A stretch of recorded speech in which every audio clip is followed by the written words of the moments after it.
Highways ఇందాక ఐశ్వర్య అని చెప్పేసి గద్వాలకు సంబంధించిన న్యూస్ ఇచ్చా కదా, అది ఇచ్చాక నాకు ఒకటి అనిపించింది. ఇది పెళ్లికి ముందు అలా చేసింది, పెళ్లికి సంబంధించి మరలి పిచ్చోని పాపం ఒప్పించింది తేజేశ్వర్ని.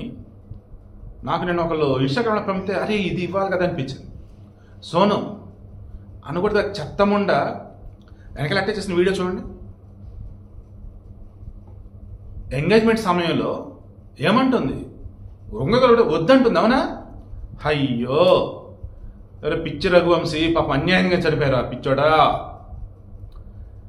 ఒక ఆడది ఎంగేజ్మెంట్ సమయంలో సరదాగా ఆట పట్టడం వేరు, అది క్లియర్గా ఏలు చాపి కూడా వద్దు వద్దని అంటుంది. సోనం కుటుంబాన్ని నిజంగా నడి రోడ్డు మీద పెట్టి కొట్టాలండి. దానికి ఇష్టం లేదని చెప్పేసి వాళ్ళ అమ్మకి చెప్పింది. దాని తల్లి కూతుళ్ళకి సంబంధించేసి ఆడవాళ్ళ విషయాలు ఏదైనా ఉంటే లేదని చెప్పేసి మొగుడు అడగాలి కదా, పోనీ అన్నదమ్ముడు అడగాలి కదా. ఏది ఒకరు వాళ్ళకి తెలియపోతే తెలుసుంటే అందరిని చంపేలేక అంతే. ఎంత ఘోరం అండి అసలు. ఎంగేజ్మెంట్ అప్పుడు వద్దని అంటుంది, పెళ్లిలో వచ్చేసి అసలు మొక్కల కళాకాంతి లేదు, సంతోషం లేదు, దారుణంగా ఉంది ఆ సోనంకి. అయితే పెళ్లి అయిన తర్వాత ఫస్ట్ నైట్ జరగనివ్వాల, ఆ తర్వాత వచ్చేసి 1,000 టికెట్లు బుక్ చేసింది.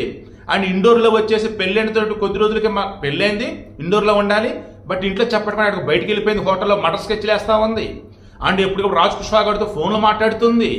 ఓరే దేవుడా, అరే నాయన ఇది మంచితనం కాదరా, చేతకంతనవరా. అండ్ చావు అన్నది నీకు ముందుగా చెప్తూ ఉన్నా సరే అర్థం చేసుకోవటం అమాయకత్వరా. దయచేసి మగవాళ్ళు ఎవరు ఇలా ఉండకండి. అలా అని చెప్పేసి బాబు పద్ధతి అనుమానంగా చూడకండి బాబు.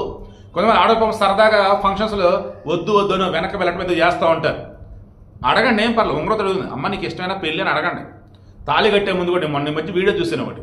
తాళి కట్టే ముందు ఆ పిల్లవాడు అడిగాడు, ఆ అమ్మాయి ఏడుస్తూ వెనక్కి వెళ్తుంది తాళి కడుతుంటే, ఆ పిల్లవాడు ఆగి అంతా ఓకేనా పెళ్లి చేసుకోవచ్చారంటే ఆ అమ్మాయి చెప్పింది, మా అమ్మ నాన్న గుర్తొస్తున్నారు, పెళ్లికి నాకు అభ్యంతరం ఏమీ లేదు, బట్ వాళ్ళు వదిలేస్తా అని చెప్పి బాధపడుతుందంటే ఆ పిల్లవాడు చెప్తాడు, ఏం కదా అంతా మంచి జరిగింది, హ్యాపీని ఇప్పుడు కంటే ఇప్పుడు వెళ్ళొచ్చు, అప్పుడు సంతోషం ముందుకు వెళ్తే అప్పుడు తాళి కడతాడు. ఆ వీడియో అక్కడ పెట్టిన దొరకలేదు నాకు, అది దొరికితే అటాచ్ చేస్తాను. సో వీడియోకి ఇంట్రెస్ట్ మీకు అర్థమైందా? క్లియర్గా పెళ్లికి ముందు ఎంగేజ్మెంట్ అప్పుడు చెప్పేసింది నాకు ఇష్టం లేదని చెప్పేసి, అండ్ ఎంగేజ్మెంట్కి ముందు వాళ్ళ అమ్మ చెప్పేసింది రేపటి రోజు ఏ జరిగినా నీదే బాధ్యత అన్నట్టు, ఏ జరిగినా ఊహకంత అన్నట్టు.